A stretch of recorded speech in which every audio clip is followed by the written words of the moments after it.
It's week 24 of A Year of Wisdom. Let's get to reading.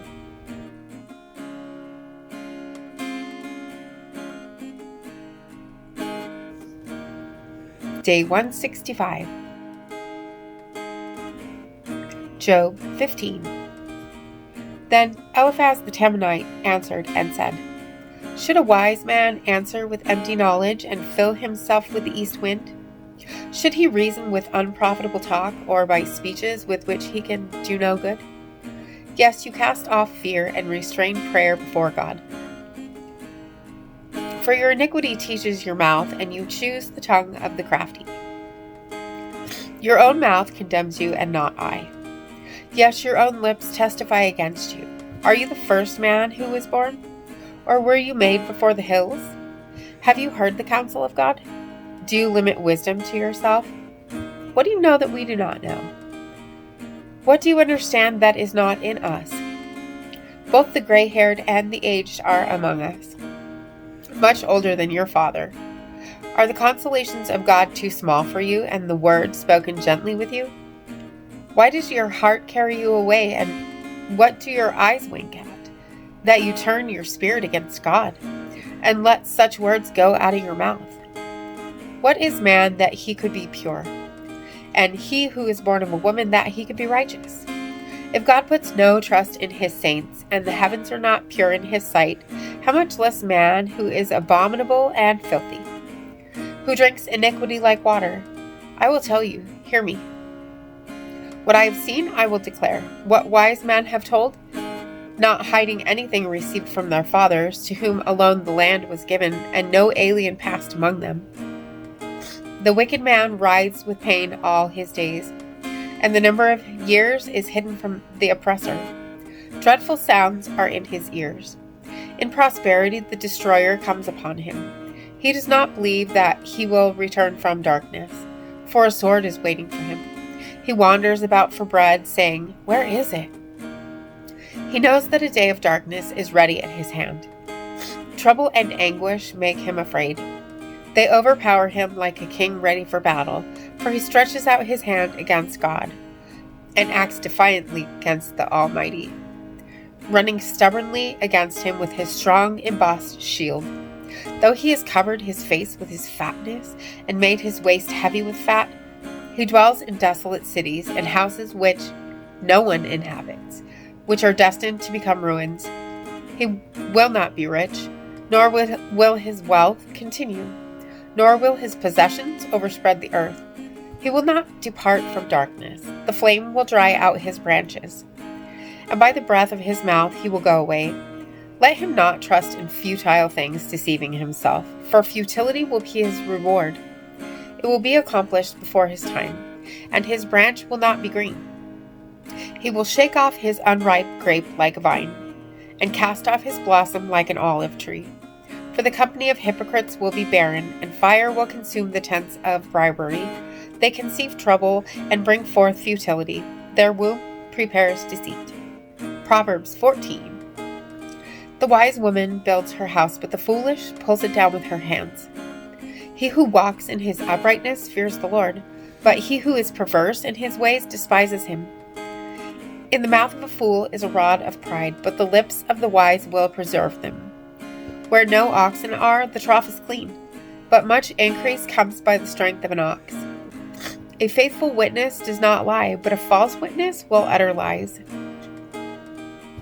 A scoffer seeks wisdom and does not find it, but knowledge is easy to him who understands. Go from the presence of a foolish man when you do not perceive in him the lips of knowledge.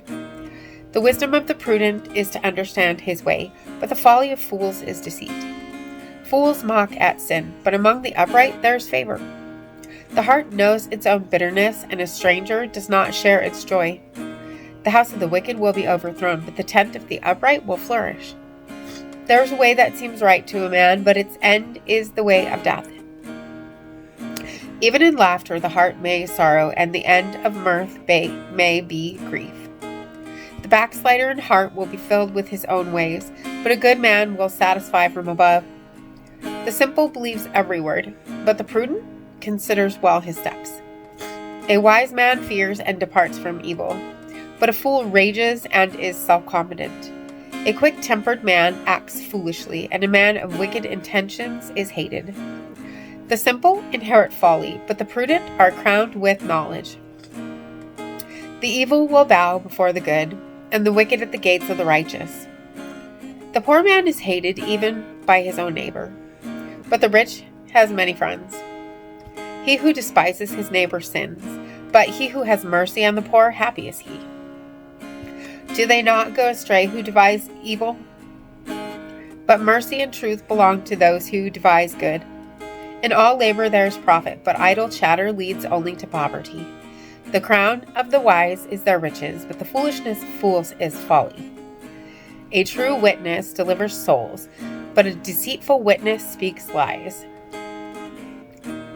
In the fear of the Lord there is strong confidence, and his children will have a place of refuge. The fear of the Lord is a fountain of life, to turn one away from the snares of death. In a multitude of people is a king's honor, but in the lack of people is the downfall of a prince. He who is slow to wrath has great understanding, but he who is impulsive exalts folly. A sound heart is life to the body, but envy is rottenness to the bones. He who oppresses the poor reproaches his maker, but he who honors him has mercy on the needy. The wicked is banished in his wickedness, but the righteous has a refuge in his death. Wisdom rests in the heart of him who has understanding, but what is in the heart of fools is made known. Righteousness exalts a nation, but sin is a reproach to any people. The king's favor is toward a wise servant, but his wrath is against him who causes shame. And as always, thank you so much for being here today. Make sure to hit the subscribe button right there if you haven't already, and click the bell. You get notifications, and I will see you tomorrow. Maranatha. I know without a doubt you'll carry me out of the storm. I'm standing at the crossroads, I'm lost without a clue. I need a big pink neon sign to show me what to do. I thank you, Lord, it glorifies you when you're the only answer. I praise you, Lord, for holding what's too much for me. And I'm amazed by you, Lord, because nothing's too big and nothing's too small to lay at your feet.